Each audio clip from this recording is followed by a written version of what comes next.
Everyone, this is Phonics 82. So we're going to read these two words here. We have cupful and hopeful, and each of these words contains a suffix. Can you name it?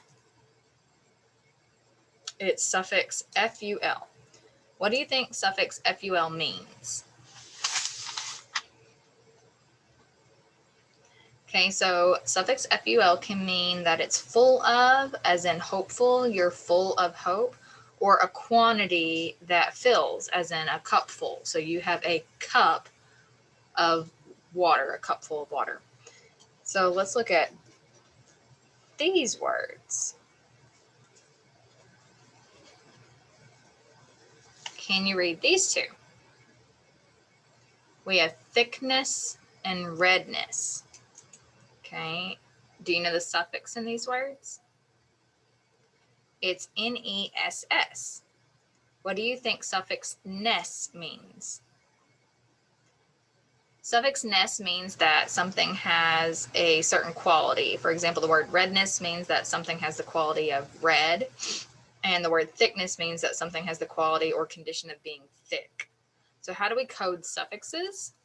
We box them. So we would box the suffix so that we would be left with the root word.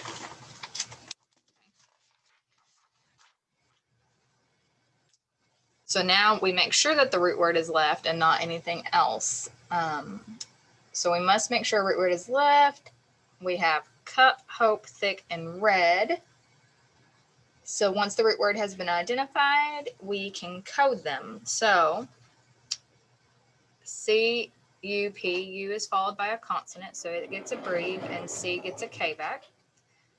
This is a vowel consonant E, so we mark out the E. The O gets a macron. This has CK digraph, so we'd underline it. The I, the vowel I is followed by a consonant sound, so it gets a breve. Here, the vowel is followed by a consonant, it gets a breve. Okay.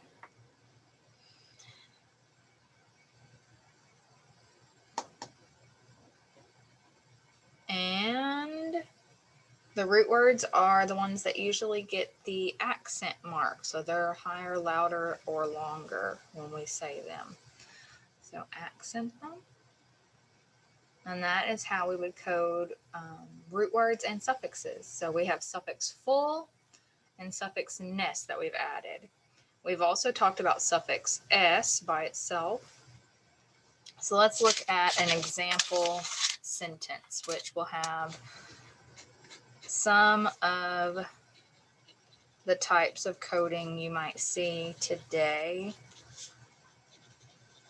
on your paper.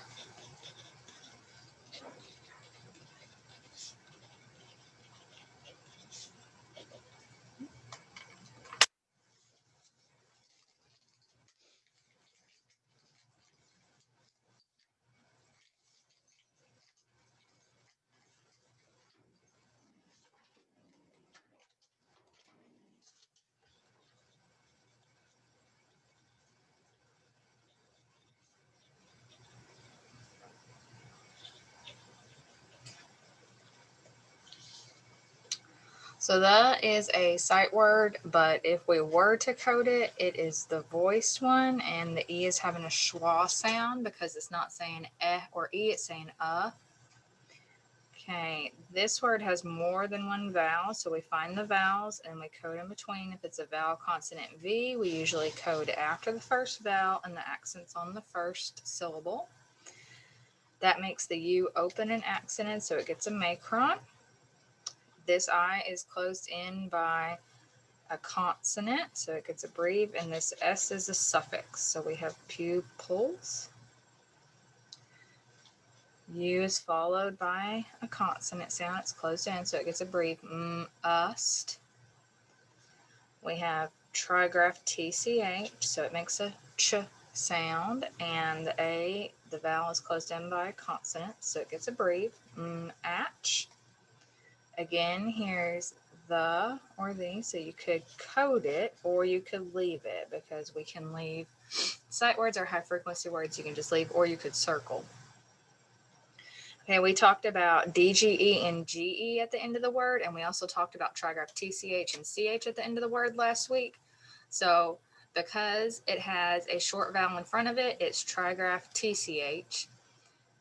This does not have a short vowel in front of it, so it's not going to be trigraph DGE, it's going to be GE because it is a combination. So then we have large, and G is saying a J sound. Large.